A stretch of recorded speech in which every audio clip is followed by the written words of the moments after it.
الحمد لله رب العالمين والصلاة والسلام على رسول الكريم الأمين أما بعد أعوذ بالله من الشيطان الرجيم بسم الله الرحمن الرحيم ما كان محمد أبا أحد من رجالكم ولكن رسول الله وخاتم النبيين وكان الله بكل شيء عليما. قال الله تبارك وتعالى في مقام آخر إن الله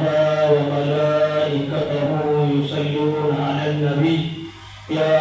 أيها الذين آمنوا صلوا عليه وسلموا تسليما. اللهم صل على سيدنا ومولانا محمد وعلى آل سيدنا ومولانا محمد وبارك وسلم. الصلاة والسلام عليك يا سيدي يا رسول الله. الصلاة والسلام عليك يا سيدي يا حبيب الله. الصلاة والسلام عليك يا رحمة للعالمين وعلى آلك وصحابك يا محبوب رب العالمین. معزز اساتذہ کرام اور عزیز طلباء، جیسا کہ آپ کے علم میں ہے کہ 7 ستمبر 1974 کو پاکستان کی قومی اسمبلی کے اندر قادیانیوں کو غیر مسلم قرار دینے کے لیے منظوری دی گئی، بل پاس ہوا. یہ قرارداد جو علامہ شاہ احمد درانی رحمۃ اللہ علیہ آپ نے پیش کی تھی اس کو منظور کر لیا گیا. اس کے بعد مختلف ان پر پابندیاں لگتی رہیں. پھر 2024 کے اندر وہ وقت بھی آیا جب 1974 سے 2024 تک نصف صدی پوری ہو رہی ہے، گولڈن جوبلی جسے کہیں. تو اس سال کے اندر کچھ لوگوں نے عدالتی سطح پر اسی پابندیوں کے حوالے سے ایسا مبہم فیصلہ لیا جس سے قادیانیوں کو راہ ملتی تھی، لیکن ہمارے علماء، ہمارے عوام بیدار مغز تھے، شعور بیدار تھا. فوراً اس پر احتجاج ہوئے، اس پر تحریک چلی، اس پر مختلف پریس کانفرنسیں ہوئیں. لوگوں نے اپنا اظہار خیال کیا، علماء نے اپنا موقف پیش کیا، جس کے نتیجے میں 22 اگست 2024 کو بروز جمعرات عدالت کے اندر اس چیز کو تسلیم کر لیا گیا کہ یہ جو مبہم فیصلہ تھا اس کے جو پیراگرافز متنازع تھے اس کو حذف کر دیا جائے گا.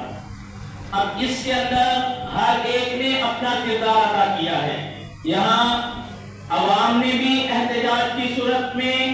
اپنا کردار ادا کیا ہے. آپ کے سامنے ہے، جگہ جگہ ریلیاں، جلوس، مظاہرے ہوئے، علماء نے وہاں اپنا موقف پیش کیا، عوام کی بڑی تعداد اس میں شریک ہوئی. اسی طرح ہر قوم پر، یہاں تک کہ قومی اسمبلی کے اندر بھی جو عوامی نمائندے ہیں انہوں نے بھی اپنا کردار ادا کیا.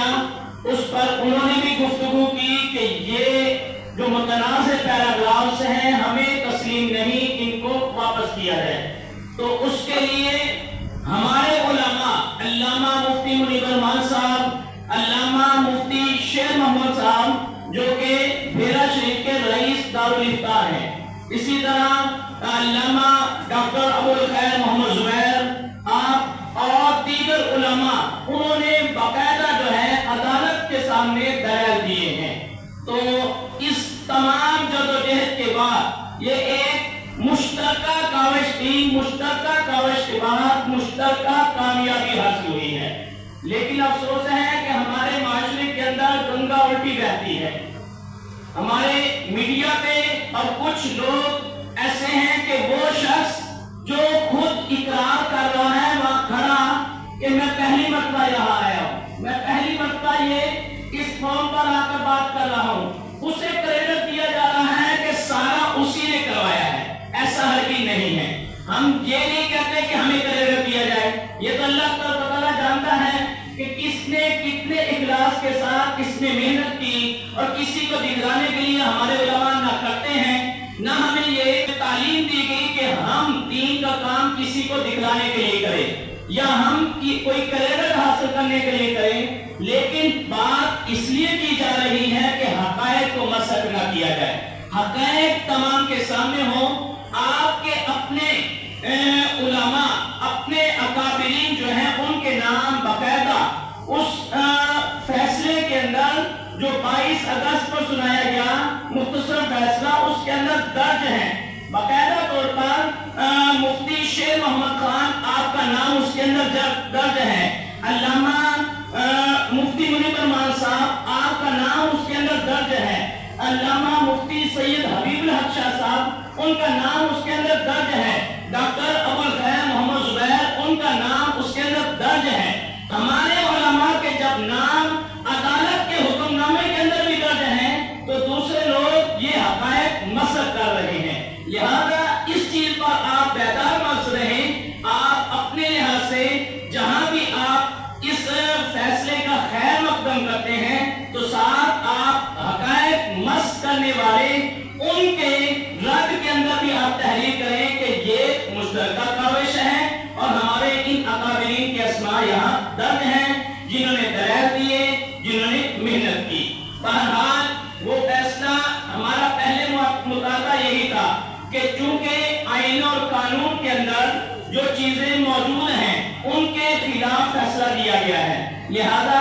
اس فیصلے کو آئین اور قانون کے مطابق کیا جائے، ہمارا یہی مطالبہ تھا اور اسی مطالبے کو مانا گیا ہے۔ تو اس پر آئین اور قانون کی بالادستی ظاہر ہوئی ہے، آئین اور قانون کی عزت بالا ہوئی ہے کہ کوئی شخص آئین اور قانون کے خلاف اگر اس کی اپنی بات تھی، اس نے خود تسلیم کیا کہ میں انسان ہوں، غلطی ہو سکتی ہے، غلطی کو انا کا مسئلہ نہیں بنانا چاہیے، لہذا آئین اور قانون کے مطابق اسے درست کیا گیا۔ تو اب اس کے اندر بعض لبرل لوگ وہ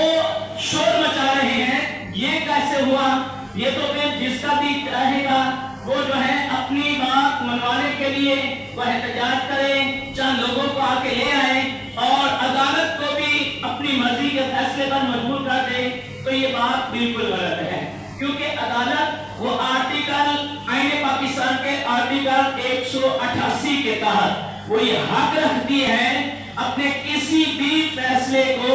وہ نظر ثانی کر کے، چاہے اس پر نظر ثانی کا دروازہ بند ہو گیا، اب نظر ثالث کی وجہ سے تو اس کو دوبارہ نظر ثانی کہا جا رہا ہے، تو نظر ثانی کر کے چاہے نظر ثانی کا دروازہ بند ہو گیا، لیکن آئین اجازت دیتا ہے سپریم کورٹ کو آئین پاکستان کی شیکر آرٹیکل 188 کے تحت کہ سپریم کورٹ خود اپنے فیصلے پر نظر ثانی کر سکتی ہے۔ جب خود وہ نظر ثانی کر سکتی ہے تو انہوں نے نظر ثانی کی آئین کے اندر رہ کر، تو اس میں آئین کی کوئی شک جو ہے اس کی خلاف ورزی نہیں ہوئی۔ تو یہ شور مچانا کہ یہ اپنی مرضی کا کیا گیا، نہیں، آئین کی مرضی چلائی گئی، اور اس پر اسی فیصلے کے اندر یہ بات بھی درج ہے کہ قومی اسمبلی کے اندر قرارداد منظور کرنے کے بعد پھر جو ہے اس کو نظر ثانی کے لیے درخواست دی گئی جس کو ہم نے منظور کیا۔ تو یہ چیز واضح رہے کہ پارلیمنٹ کوئی بھی بل پاس کر سکتی ہے، کوئی بھی قرارداد پاس کر سکتی ہے، جب وہ پاس کر لی جائے وہ خود ایک قانون بن جاتی ہے۔ جب یہ قانون بن گیا، ایک قرارداد پاس ہو گئی تو یہ قانون کے مطابق ہوا ہے، قانون کے خلاف نہیں ہوا۔ تو جو لوگ آج یہ شور مچا رہے ہیں کہ ایسا ہو گیا ایسا ہو گیا، دراصل وہ پاکستان کے قانون کے خلاف خود بول رہے ہیں، وہ آئین کے خلاف خود بول رہے ہیں۔ ان پر ہم مطالبہ کرتے ہیں کہ ان کو لگام دی جائے اور انہیں آئین اور قانون کا پابند کیا جائے۔